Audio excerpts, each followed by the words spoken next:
Hello, how are you? It's me, Profe Kyle. I'm glad to see you. And this is an English listening video. And it's me talking my normal English. Now, of course, the English that I will be speaking in this video will be a little bit slower because I know it's for English learners. But more or less, this is my regular English.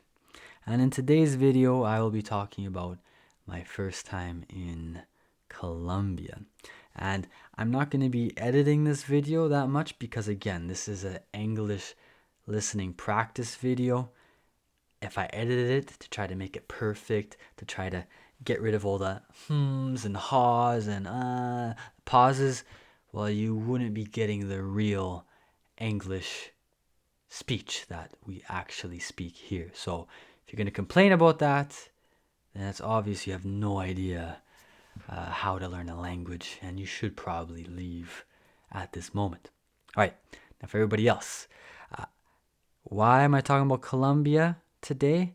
Well, first of all, in the last video I talked about my first time in Mexico when I was 19, but actually I went to Mexico a second time, and I would like to talk about that as well. So in the future I will, but I don't want to make the other Latinos think that I'm just always going to be talking about Mexico.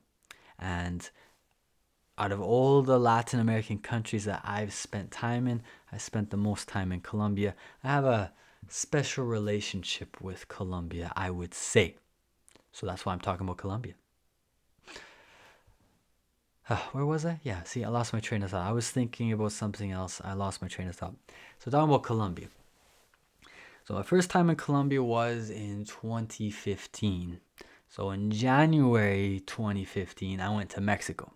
Now I said I was going to talk about that in another video.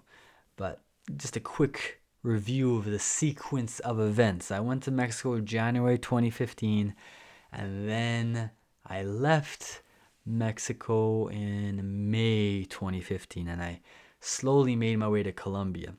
At that time, I was planning on teaching English, but my main goal in life was to become an architect. So, and for me, one of the greatest architectural wonders of the world was in Mexico. They were the Mayan and Aztec pyramids. So I went through central southern Mexico to see the pyramids, and then I slowly made my way taking the Tica bus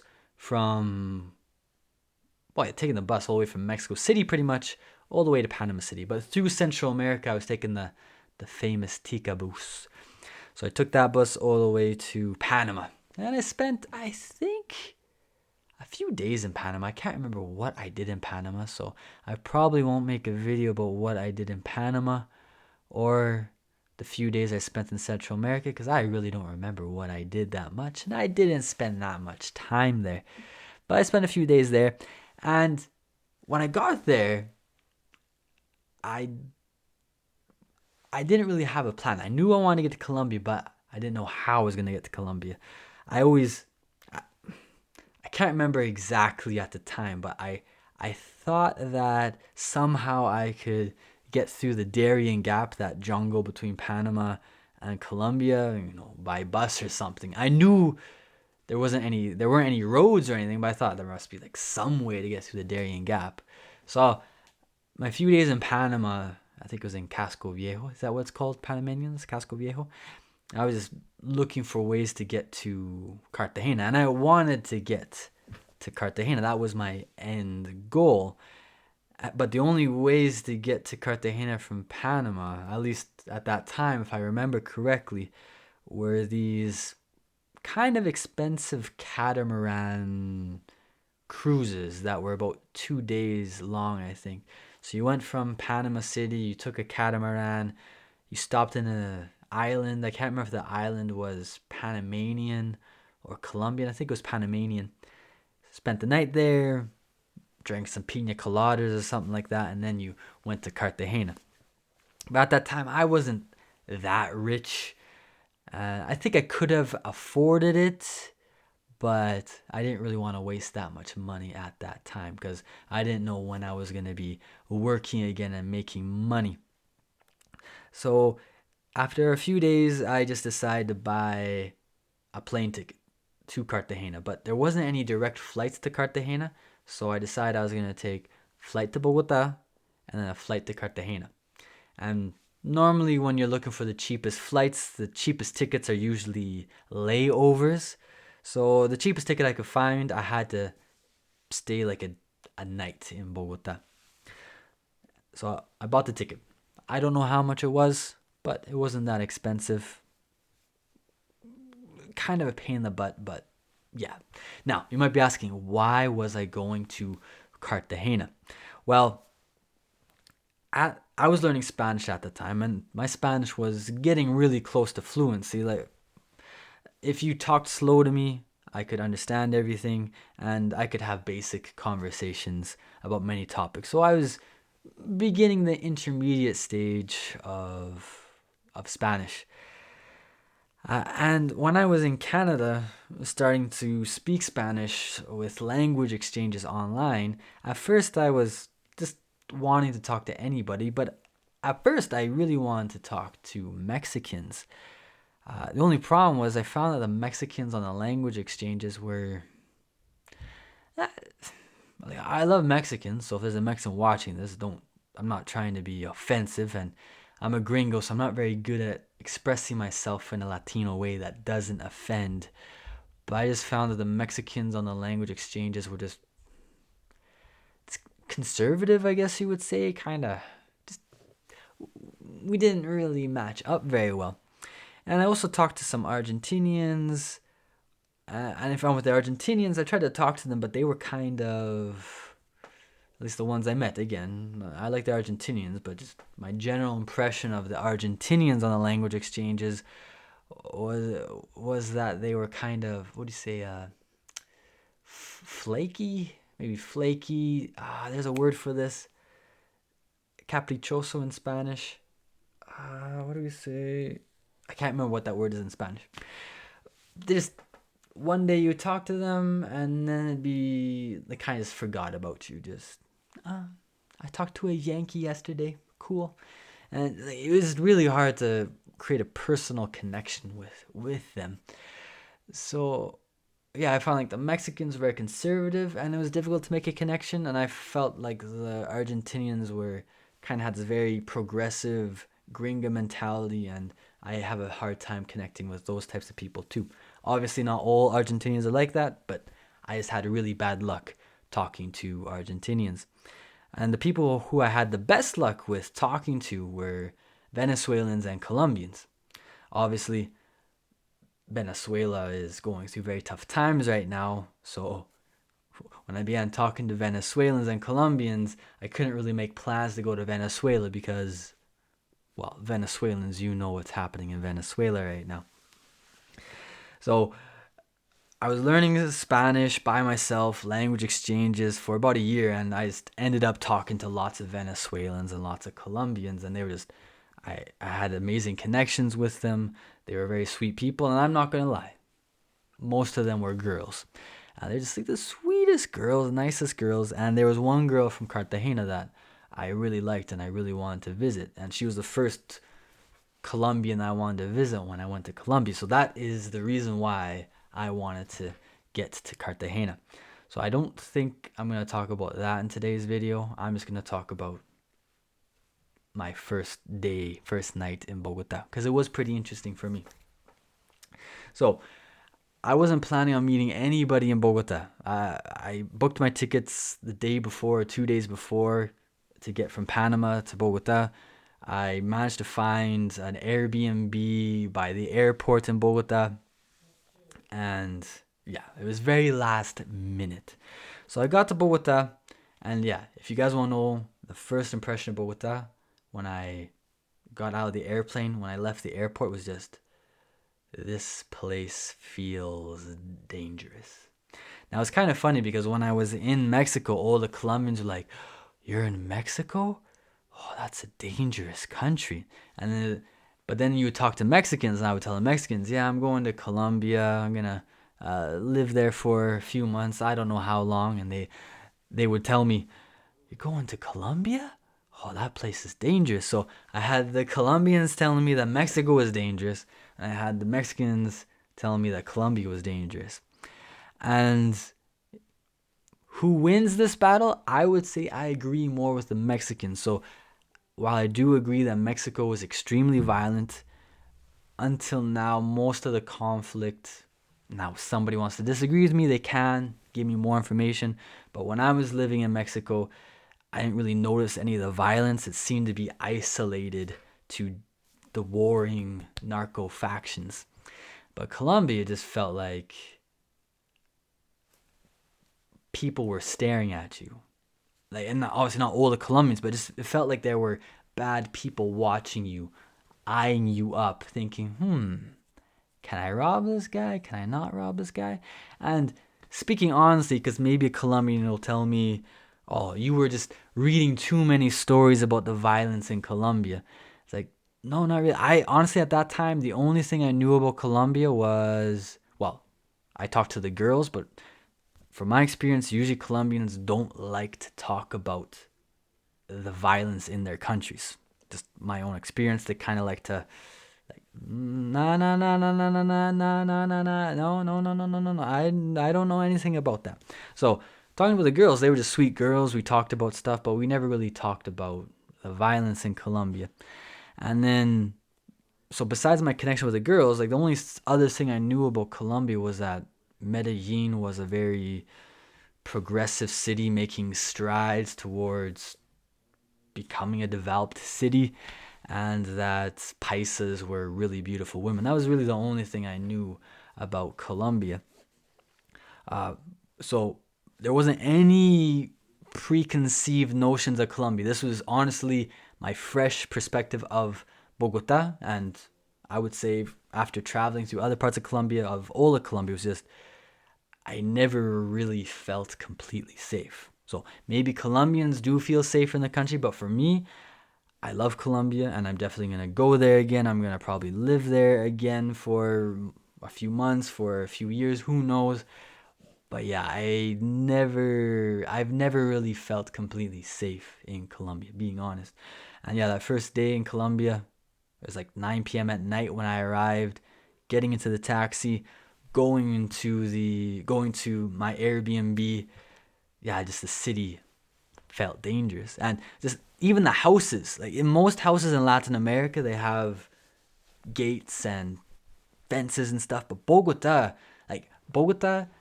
I've described it as the most beautiful and ugly city.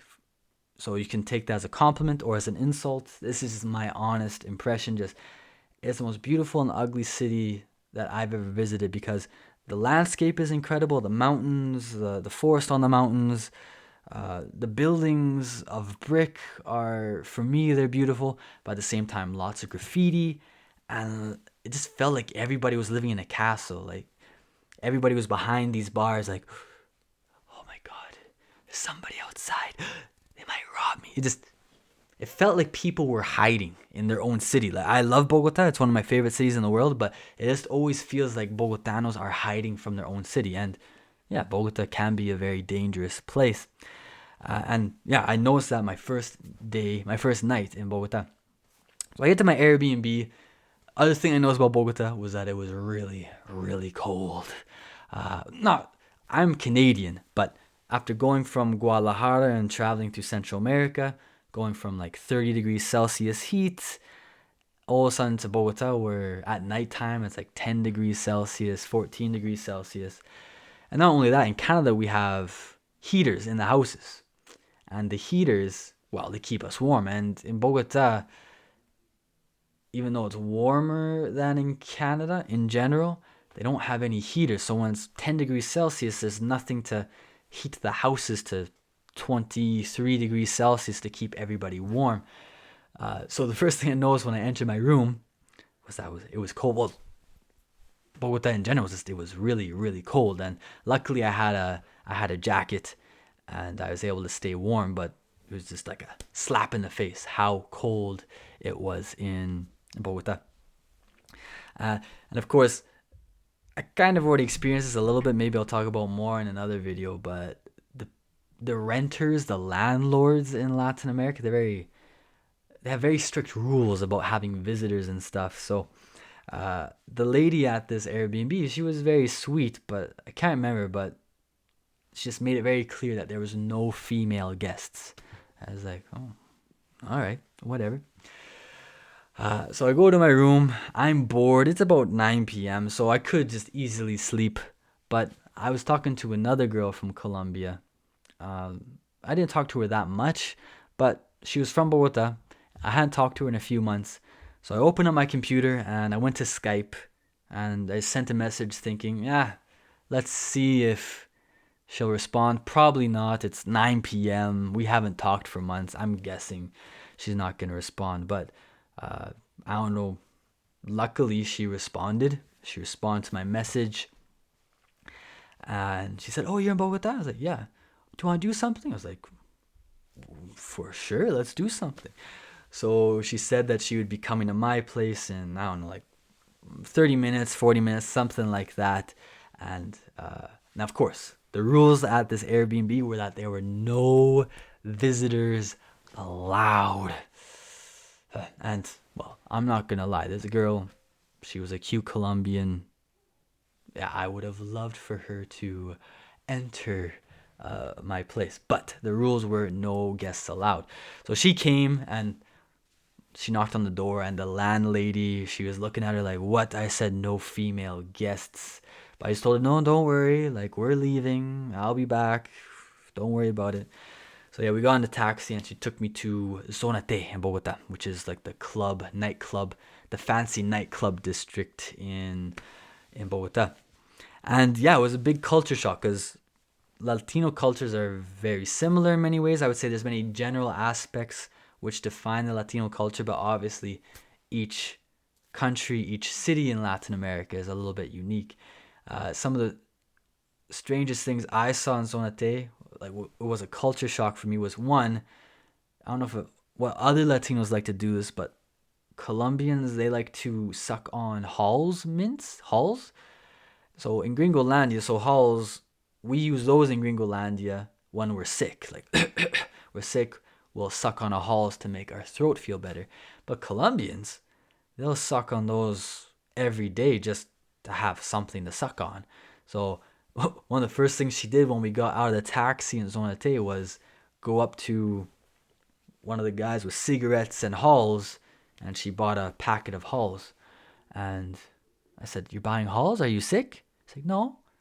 So why'd you buy Halls? Oh, I'm just to suck on. You want one? And like, I've never sucked on a Halls when I'm not sick. But I did anyways. I'm in Colombia. Do as the Colombians do. So I sucked on a Halls. We went to, I think, like a arepa and buñuelo place in Zona T. We ate that. Then we went to a club in Zona T. Just her and I. We ordered like a bottle of guaro, I think. I can't remember exactly. And yeah, we danced together. And she was a really sweet girl. I liked hanging out with her. And we danced for a few hours. I'm not a big fan of Latin American nightclubs. I can talk about that more in the future, but I don't want to talk for too long in this video.